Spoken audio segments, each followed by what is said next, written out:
Hey, I'm Brooks. I'm a freelance character designer. I sometimes make serious educational videos on the internet about character design. What we're doing right now is the opposite, I think, of serious and educational. Hopefully, it's the opposite definitely of that. both. Yeah. And who are you? Me? Yeah. I'm Mark. I am. You probably have not heard of me, but Brooks is all over the internet. But yeah, I'm a programmer and I work at a software company. But right now, Brooks and I are collaborating and making a video game together featuring his characters. What? That's pretty cool. That's the first time hearing of it. So I'm really pleasantly surprised. Yeah, me too. I'm excited. I've heard of you. Oh, thanks. Yeah. Yeah, that's like one of 3 people, I think. That's good. That's good. So welcome to Character Select. It's a show where each episode we take a break from making real video games to bring you the patch notes on a less than real video game character that we are developing on the spot. Their gameplay mechanics and backstory, a bit like a character from like a competitive multiplayer game. So Mark, would you like to remind us of what we're doing, like our guidelines for creating our characters today? Right. Well, actually, we don't have a whole lot besides index cards. And we've written down like a few like one-word ideas, and we don't know what each other's written down. Yeah. So we'll just show one of our cards, and the other person has to work with it and build it into the character. And so, yeah, we'll go from there and see how weird it gets. And this is really the method I think that every big production house, every quality storyteller has used to create the best characters. And I think that's really what we'll end up doing inevitably in this show, is creating literally the best characters that you could ever imagine. Yeah, the goal of this is actually to build a perfect system that we can then sell. Exactly. They're going to be so perfect. Nice. Bubsy, never heard of him. I've never heard of Bubsy. That's probably for the better. Okay. Okay, so you want to start Yeah. or do you want me to start? Why don't you start? What's your first card? Let's see here. Okay, here they are. Okay, let me see. Instant clothing. Okay. So that's obviously a character trait. I Sure. think. No. I feel Ability. Sorry. No, I feel like it's a gameplay mechanic. That's good. I like instant clothing. Okay, so what I derive from this. I mean, my question is it like at first there was non-clothing and suddenly there is? Probably not. I'm just picturing like a guy just like tears off his shirt and another one pops into existence. Right. Maybe like it's a different color, or it's like a superhero like the Infinite. Flash, like can like suddenly be in his uniform, you know? Right. So it's like if Superman ripped off his Clark Kent clothing Yep. and underneath is the Instant- Superman. Instantly. He doesn't Right. even have a chance to be naked. Yeah. He's instantly there. Underneath the Superman uniform, but underneath the Superman uniform is more clothing also. So he just keeps like ripping off his clothing. Yeah. And there's already clothing underneath there. Keeps So this it is more PG like- and interesting. Sure. I mean, like this seems to me like infinite clothing is is more of the idea. One day he rips off his last shirt. Yeah, And it's like and that's like heartbreaking. that's his final day on Earth. He's just that's his deathbed moment. Is his final shirt. His skin finally experiences sunlight. Okay, So yeah, what would he use that for? so this seems like a stealth mechanic, right? I mean, Yeah. you want the other team to think that you're Like a disguise? yeah. Just rip it off and you're wearing the jersey of the opposing team? Right. Which is interesting, like in a multiplayer game, usually it's like a certain amount of team members per side, but it's like, hey, I forgot about our 6th member, even though this is a 5-player game. Yeah. All right. Well, that sounds good. That's an interesting, okay. Okay, great. I can't, Already we have a very powerful character. We Right. got to be careful not to make him too powerful. oh no, we have to make it. It's good. I mean, it's more of like a passive ability, I would say, more than like a, Yeah. Okay, that's cool. Great. I like that. So my first card I'm now holding up to you. Let's see it. Dog bowl. Yeah. So is he a dog bowl? I'm Is he a assuming dog he bowl? possesses a dog bowl. I would say, probably more possesses. Okay, so for me, what I'm thinking right now is I see this guy. He has a dog bowl like clipped to his belt. Ooh, utility dog bowl. Yeah. He has a couple different ones, maybe. Well, maybe it's just one. Anyways, so he can detach from his belt. He flings it like a frisbee, Nice. and it lands at the feet of an enemy. and then a dog runs over to it, like a massive dog. Yeah. Because they see the dog bowl. Sure. But there's no food in it, and they're mad. So they attack. That is a common attribute of dogs. They just start attacking things when there's no food in a bowl. They're very entitled creatures.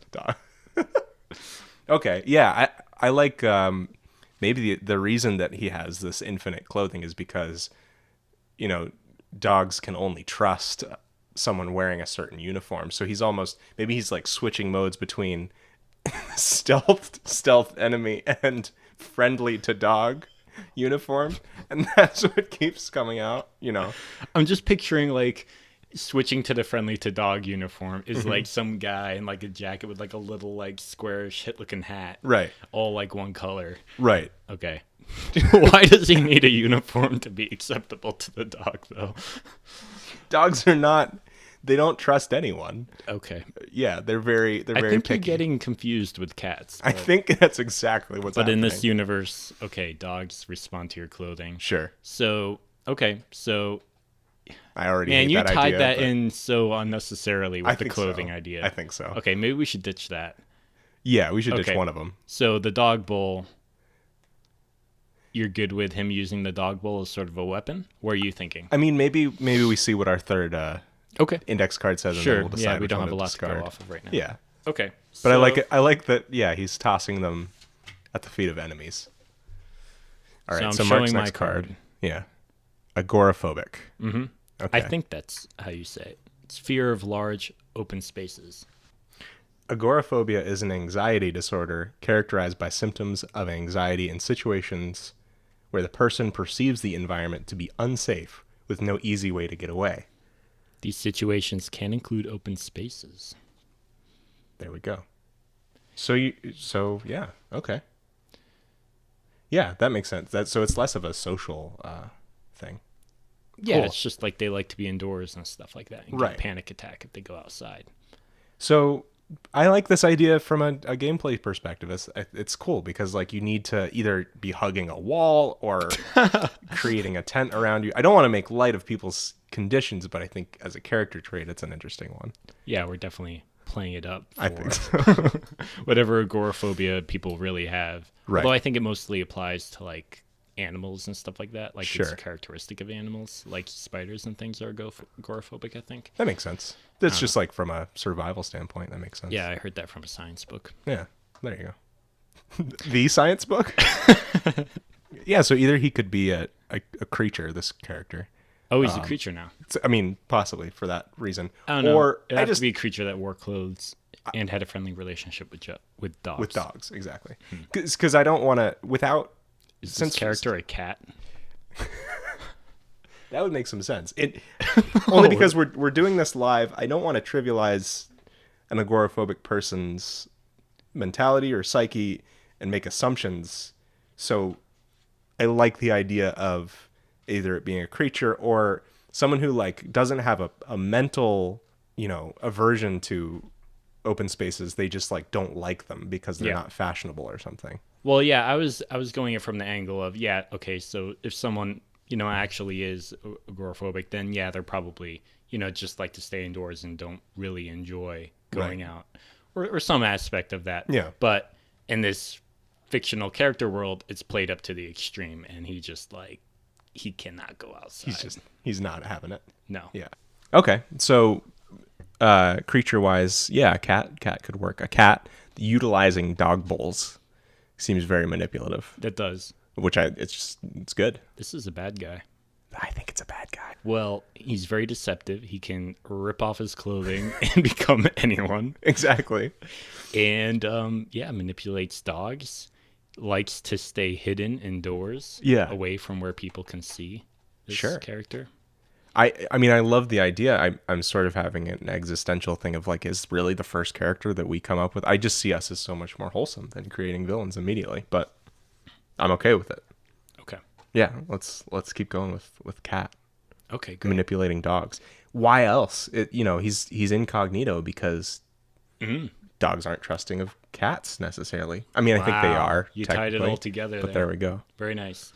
Okay, so why don't you show one of your cards? My next. All right. Turn signal. Yeah. Man, you're really making it hard. I think so. Turn signal. Okay, so I'm just getting all the good ideas out, you know? yeah, you're really using all of your greatest ideas on the very first show. You're not going to be able to keep this up. Wow, I don't even know where to start with this. How do I get a turn signal into this character? Okay, all I'm picturing is someone just announcing which direction they're going in. You seem to have a better idea. Because of my facial expression? Yep. Well, only from the standpoint of we're dissecting turn and signal, not to be something that alerts other motor vehicles, but as a telegraphing, because like in gameplay, you know, having a telegraphed move. Oh, I see. It's I a was thinking signal. something else. I thought you were going in another direction. Hold on to it. I'll get mine out, but then, Yeah. But keep yours. Okay. So I want to hear it. No, just he signals that he's about to change. So like the costume change thing has like either a cooldown or some amount that makes it very apparent. It's a turn signal. This is terrible. It's the worst idea. Man, that's a stretch on your very stretchy idea. All right, what was your turn signal idea? Oh, I thought you were going in the direction of like turn signal, like it turns someone from friendly to angry or something like that. Like, a signal I've turned that on turns. you. Yeah. I've turned on you now. And it's like a signal that causes them to do it. Like he has a device that makes people go angry or something. This will be perfect. Like or dogs turn on their owners and he gets his revenge. Right. Or something. I don't know. I like that. And that will lead to, you know, his famous iconic catchphrase, "I have turned on you," which he exclaims, "I have turned on you." Wow. Yeah, I could just picture a cat standing up, wearing human clothes, dogs all around it as its minions, I have announcing turned on you. that. And the dogs will still love him anyway because dogs actually really like people. Okay. Yeah. They'll just still like everybody. Turn signal might be our a show first, which is just like a immediate non-starter of an idea. But that's all right. Okay. I have one last idea. Okay. Irrational book knowledge. Mm-hmm. Okay. So there's a lot of different ways you could take it. I am interpreting them a lot of different ways, I think. So we could know a lot about books that have that are about irrational numbers, for right. instance. Oh, irrational numbers. Yeah. Okay. There we go. I was going more emotional with it, but that's good. No, use your idea because it's my card, so you got to figure it out. I mean, for yeah. the most part. I'm good with bouncing it back and forth a little. The other thing that comes up is that he irrationally hates people that have book knowledge because he's because he's street smart, you know? Yeah. He's like, he's you got all this from your books, man, from your classrooms. He's definitely a street cat now. He's so street. Wow. Huh. Are we making Top Cat? Yeah, I'm just looking up an image of him and Top Cat, he doesn't seem very menacing. No. There's an image here where he's like in a trash can talking to some people. Yeah. Okay, so the irrational book knowledge, yeah, he's got street smarts, you know? Yep. And he's like just that. mad that you studied so long. Yeah. He was studying the streets. That's better than any idea I had for that card. So you know where I got my degree? From the streets. I think we've established that. Okay, so you got one more? Grade 1 for me, the streets. Grade 12, Upper East Side, still the streets. So this is pretty great because automatically our character now has some form of a tragic backstory as Exactly. well. Yeah. And I think it's a good rule that every character we develop should have a tragic backstory by default. It's a good base point. There's characters that don't have tragic backstories. Yeah. I thought that was the only way to go. Okay. No, I agree. So, evil cat, deceptive, manipulative, From the streets. terrible catchphrase. Yeah. He's got it all. Do you have one more? Oh, I do. Oh, boy. Oh, no, this ruins everything, huh? Well, I mean, not quite. It's just a wrench. Matriarch. Yeah. Okay, I just want to make sure that I have the correct understanding of that word.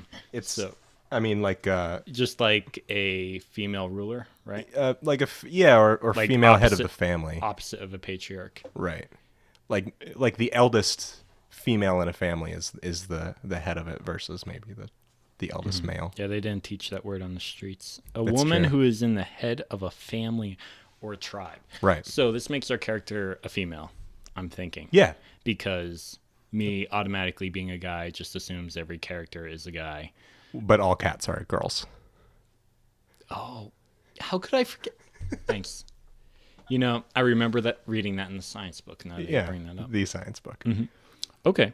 I So think this gives her some motivation. Because obviously she's head of a family. She's got mouths to feed on the streets. right. But simultaneously, she's got dogs to feed for her own purposes.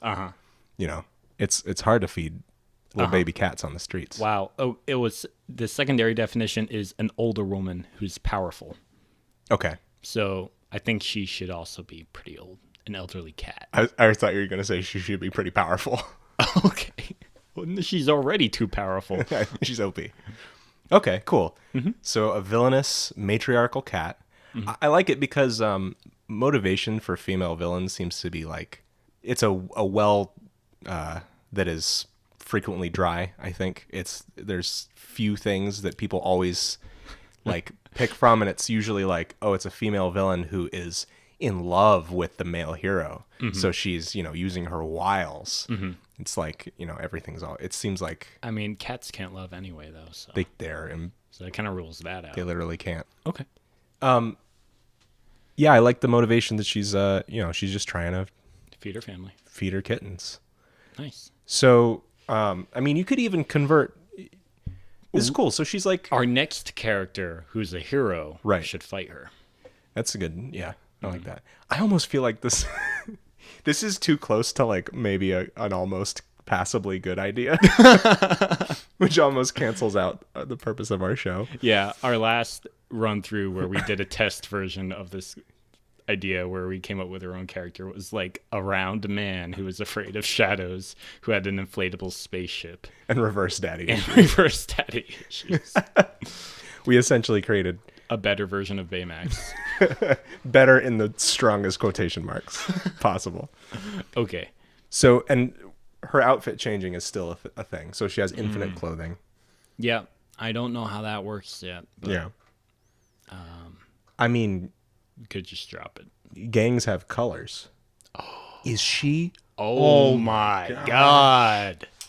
She's changing sides all the time to keep them mouths fed. Like the Emperor. Man, Wow.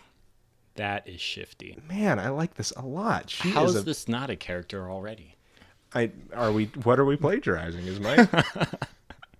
Has to be something. Okay, great. So we've got a pretty solid character. What about a name for this character to wrap it up? Well, see, you mentioned Palpatine, and it sent me on a thing because apparently he had a first name. Palpatine has a first name. No, he doesn't. Yeah, he does. No, he actually doesn't. That doesn't exist, Brooks. I don't know where you're reading that on the internet. And my memory's pretty bad. No, I'm lying to you. It's true. What's the name? Sheev. Sheev. That's right. Our character is a regular old Sheev. Man, so changing allegiance mid-game. How does this work? Because I feel like we're really strong on the narrative. We've got a little bit of gameplay mechanic, which is just like this passive outfit changing and dog bowl frisbee throwing. We need a little bit more meat in that department, I think. Yeah. Maybe the game is that you try to start things with other gangs so you can take them over and weaken them from the inside. So like a taunt mechanic. Like good old Sheev. Yeah. Okay. When is a dog the angriest? I have an answer for this. I think it's when it depends on the dog. Doggos are some good, wholesome folks. But when they're eating and you like try to get in that, point A's mouth, point B is food, and you're trying to bridge A and B. Right. Woof. You're woof. That is bad. You're setting them off. That's an angry doggo. We're in for a heckin' bad time. Heckin' bad time. Okay. 2 out of 10 wouldn't instigate with again. I'm just picturing this cat character like flinging the dog bowl, Right. and it like skids between the other gang's legs. Right. And it's just like, oh no. Oh, no. And like all these dogs just jump off the buildings and they're all coming for them. Yeah. And then it doesn't have anything to do with the clothes, which is what we're currently talking about. But that's No, I like that though. okay. So I think the clothes are pretty cool. I am just wondering how they're instant. I don't know why they're instant. It's okay though. I mean, that's her power, really. Yeah. You know, the rest of it is some skill and Right. and Smarts. Smarts. She built the turn signal. street smarts She definitely learned how to build a mind-altering device on the streets. on the streets. Well, maybe you could take over the city street by street, and each one is owned by a different gang. And Ooh. so, yeah. So like you're fighting one gang, and then like another one could suddenly appear, and you gotta like whip out into different clothes real quick. Sure. Or maybe change to their side real quick. Right. They're bamboozled. They're like, weren't you just? Oh, okay. All right. It's almost like a mini game within our competitive arena is street by street, lane by lane. Mm-hmm. You're taking it over. You're painting it. Your colors, except your colors change. Yeah, depending because on you don't care. your you ally. care Yeah, you don't about care. honor and prestige. It's You all care about about taking over that city and feeding that family. feeding that fam. And in the end, turning on those dogs. Mm-hmm. Bringing home that cream. All right, cool. I think we got sort of a general idea. Yeah, I of mean, what between this guy's gonna look like. Lady Right. is gonna look like. My bad. yeah, I mean, there's a passive in place. There's this sort of dog bowl throwing idea and dog sicking idea. I hate to do my doggos wrong that way, but you know they can be aggressive. Mm-hmm. They can be pushed. The big ones. Yeah, they can be pushed to do that. Pushed to the edge. That'll be fun to draw. I feel like you have a pretty solid idea of what that looks like. I do. Nice. Yeah. Awesome. Well, I think there are many large like movie deals ahead in the future for this character. Definitely. Who still doesn't have a name. Maybe we could think of something extra imaginative like Schneeve. Sneeve. You know, you need a name, I think, that strikes fear into other people on the streets, like Bomble Pants. I was thinking like, yeah, the exact opposite, like something really cute Oh, okay. that the owners would name like their cat. Right. But in reality, their cat is just like a monster. Right. Matriarchal monster. What So, you like, got? Pickles the cat or something. Yeah. Bramble Cheeks? No, that's too long. Too long. Yeah. Scoots. There you go. Scoots the cat. A name that inspires fear in the hearts of our enemies. I like that. Yeah. So after we record this and before you hear it, I'll be illustrating Scoots, and Mark will be writing a bit of a summary based on some of the things we talked about. Cool. And if you'd like to see those things, you can head over to Character Design Forge on YouTube if you're not there already. You can see whatever comes about from this. And there's some videos that are a bit more serious about characters from me. Mark, where can people find you on the internet? They can't. You elude them. Actually, if you like look up my name on Twitter, it's like some like super rich business guy Really? who's like really politically opinionated. So I guess that's who I am. Can you tell me how to make the big bucks? Yeah, I guess so. I You've been holding out on look me. like a villain. Yeah. That's pretty But I funny. will be on the internet. I am currently monitoring markmorbido.com for that, whoever that is, to remove their little flash animations and move on. It's been a while, bro. Yeah. Dude. Cool. So, and I think we'll talk more about our game when we're... Yeah, sure. That'll be closer to fun. it. I mean, it's a developing thing. Yeah. We're adding new stuff all the time. So, at least conceptually, so it's something that we could just talk out. But Yeah. I mean, from our perspective, a slightly more baked version than the things that we come up with on this show, which is for fun. Right. Yeah. Cool. I'm up. Me too. Great. All right. Thanks for listening, guys. Okay, while you watch the art time-lapse for this character, here's the bio that we so painstakingly crafted. Scoots the cat never had it good. As a kitten, she learned that loyalty meant nothing in a city where everyone looked out for number one. In order to get ahead at all, she had to rob, bully, and scrap for her status. She's in deep with most of the top gangs of the city, changing sides with ease and intimidating any who oppose her, armed with a ruthless posse of guard dogs. Now motivated by kittens of her own at home, loyalty finally means something to Scoots. But she needs to stay quick on her feet, lest anyone figure it out. Scoots is not your friend. She isn't anyone's.